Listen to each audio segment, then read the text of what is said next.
You're in the shower, and suddenly you're in a full argument with your boss or your mother or that friend who said something 6 months ago that you still can't shake. You know exactly what you should have said, so you say it now, perfectly, out loud, to absolutely no one.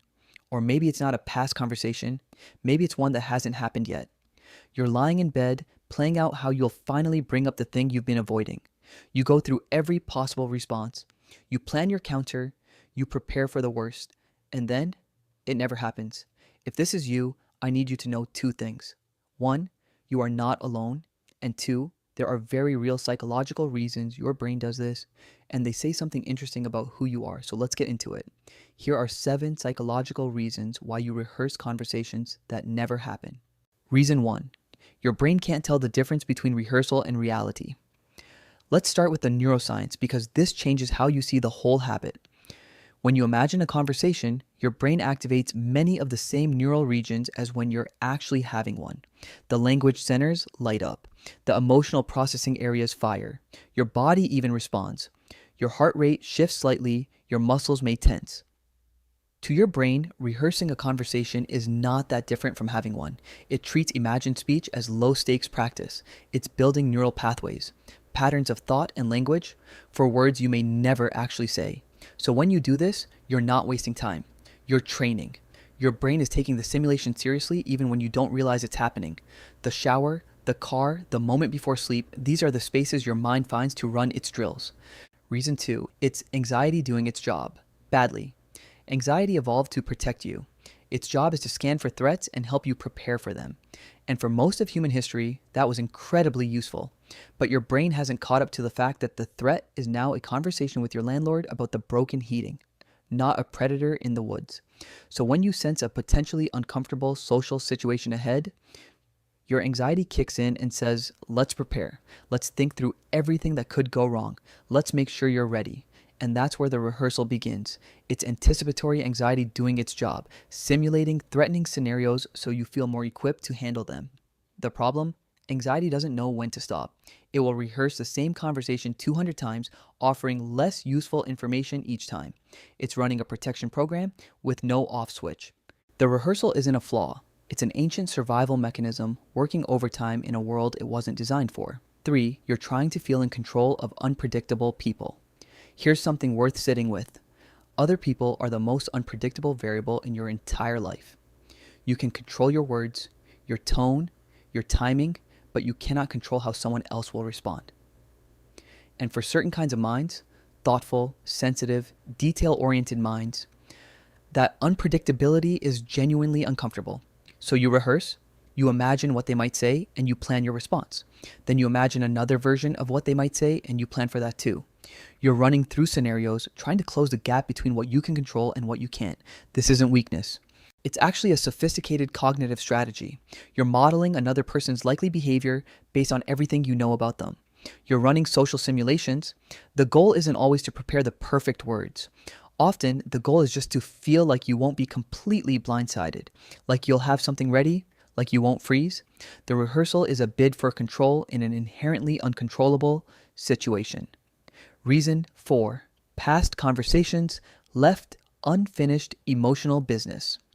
There's a concept in psychology called the Zeigarnik effect. It's the finding that your brain holds onto unfinished things more powerfully than things that are resolved. Completed tasks get filed away. Incomplete ones stay open, like a tab you never closed, quietly running in the background, using up processing power. A conversation that ended badly, open tab. A confrontation you never had, open tab. Something important that was said and never properly responded to, open tab, open tab, open tab.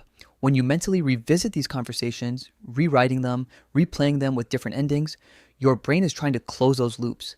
It wants resolution. It wants completion. This is why you can be brushing your teeth and suddenly be back in a conversation from 3 years ago, saying the thing you wish you'd said. You're not dwelling. You're not weak. Your brain is doing what it does with every unresolved thing. It keeps returning to it, looking for a way to close it. Reason 5. You're processing emotions, not planning words. This might be the most important reframe in this entire video. When you rehearse a conversation, you probably think you're working on what to say, choosing the right words, finding the clearest argument, planning the most effective approach, but most of the time, that's not actually what's happening. What you're really doing is processing how you feel. The anger that didn't get expressed, the hurt that didn't get acknowledged, the fear underneath the conflict that you haven't fully admitted to yourself yet. The conversation is just a vehicle. The words are almost secondary. You use the imagined scenario to let yourself feel the feelings that the situation brings up at a safe distance. In the rehearsal, you can be as angry as you actually are. You can be as vulnerable as you actually feel. You can say the thing that's too risky to say out loud. Think of it less as preparation and more as a private emotional processing session. Your mind created a safe container for you to feel things without consequences. That's not overthinking. That's your psyche doing maintenance work. Reason 6. High empathy drives the habit. Here's something that often surprises people. The tendency to rehearse conversations is strongly associated with empathy. When you mentally simulate a conversation, you're not just scripting your own lines. You're modeling the other person, imagining how they'll feel, how they'll react, what might hurt them, what might land badly. You're trying to see the situation from their perspective, even before you've spoken. This is called mentalizing, the ability to model another person's mental state. And it's a genuinely sophisticated cognitive skill. Not everyone can do it as naturally as you do. People who rehearse conversations tend to be highly aware of relational dynamics. They think carefully about impact, not just intention. They want to say the thing that will actually land, not just the thing that makes them feel better in the moment.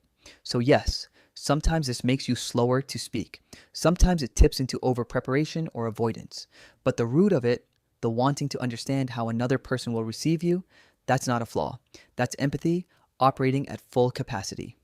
Reason 7. The conversation isn't the point. The feeling is. And finally, this one.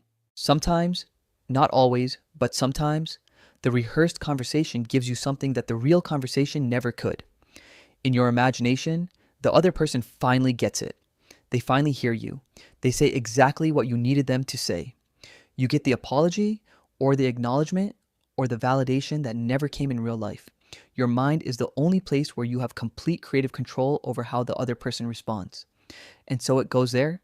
The emotional release you get from a well-rehearsed imaginary conversation where you finally say everything and it lands perfectly is real, even though the conversation isn't. Your body responds to it.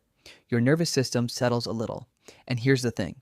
For certain situations, conversations with people who are no longer in your life or people who will never truly hear you no matter what you say, that imagined conversation might actually be the healthiest option available to you. Sometimes the closure you're looking for can only be found inside you, and the rehearsal is how you find it. So the next time you catch yourself, mid-conversation with no one, in the shower, on the commute, staring at the ceiling at midnight, try not to judge yourself for it. You're not anxious for no reason. You're not stuck in the past. You're not weird. You're a person with a brain that wants to be ready, a mind that processes through language, a heart that's still working through something it hasn't finished yet. The rehearsed conversation is how you care before you're brave enough to speak. And sometimes it's how you heal, long after the moment for speaking has passed. If this video described you, share it with someone who needs to hear this. And if you want more videos on the psychology behind the everyday things you do, subscribe. There's a lot more where this came from.